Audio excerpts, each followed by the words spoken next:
ሰላም እንዴት ናችሁ?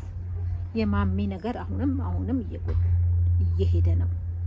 በአፍ በለፈለፉ ይጠፉ ነው አይደል የሚባለው?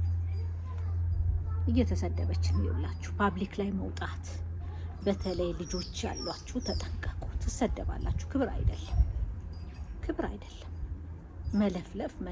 መለፍለፍ አላቆም ብላ አሁን ሚዲያ ላይ ሁላ የምትሰሙት ሁላ መጥፎ ነገር ነው ስለሷ። እኔ ደግሞ አንድ ነገር የገረመኝ ነገር እኔ አይኔን እያቃጠለኝ ጠዋት ተነስቼ ልጆቼን ትምህርት ቤት አድርሼ ሁላችንም ያደረግነው ነው።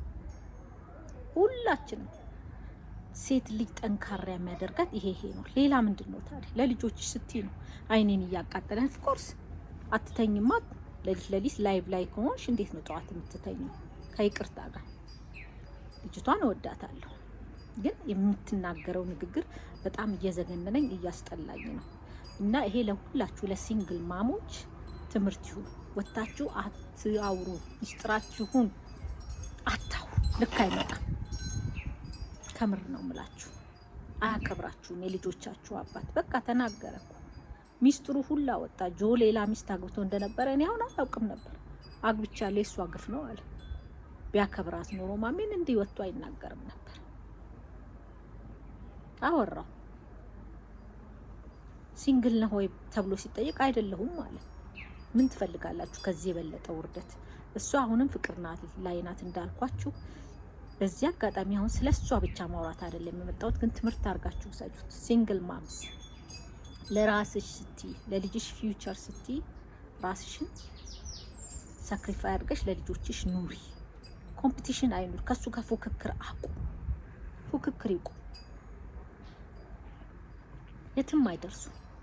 ወንድ ልጅ ወንድ ነው በቃ እንጂ እንዲህ ተቃጥዬ ለነሱ ስል እንዴ! እኛ እኮ ነን እዚህ ዓለም ላይ ልጆቹን ያመጣናቸው፣ ፈቅደው እኮ አይደለም። ስለዚህ እንዴት ነው እንዲህ ተቃጥዬ እንዲሆኝ? ኦፍ ኮርስ ኤቭሪ ማም በዚህ ነገር ውስጥ ትሄዳለች፣ እናቶቻችን። እና ዩ ኖት ዘ ፈርስት ዩ ኖት ዘ ላስት። ስልክ እየመጣብኝ ነው አንዴ። እና ውዶቼ አዳምጡ፣ እንደዚህ ስላችሁ አዳምጡ። ትምህርት ውሰዱ ከማሜ። ማሜ ልክ አይደለችም አኳኋኗ። ሺ ዶንት አክት ላይክ ማም።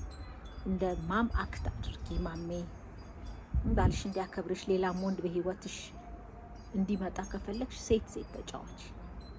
በቃ ይሄ ቀበጥ ሴት ማንም ይሁኝ የምትል ሴት ማንም ሰው አይፈልግም። እውነቴን ነው የምላችሁ። ቁንጅናሽን ዝንጣሽን ለራስሽ አድርጊው። ይሁኝ ደብቁኝ ያመጣል። ይሄ ልብስ ማውለቅ፣ ላይቭ ላይ እየወጡ ቂጥ ማሳየት። የልጆች እናት ከሆንሽ በተለይ ከ40 ዓመት በላይ ከሆንሽ ኢዳዝን ሱቲሹ። ከምሬ ነው የምላችሁ። እና ተማሩ እያልኳችሁ ነው። እወዳችኋለሁ። በዚህ አጋጣሚ ሰብስክራይብ ያላደረጋችሁ ሰብስክራይብ። ቻው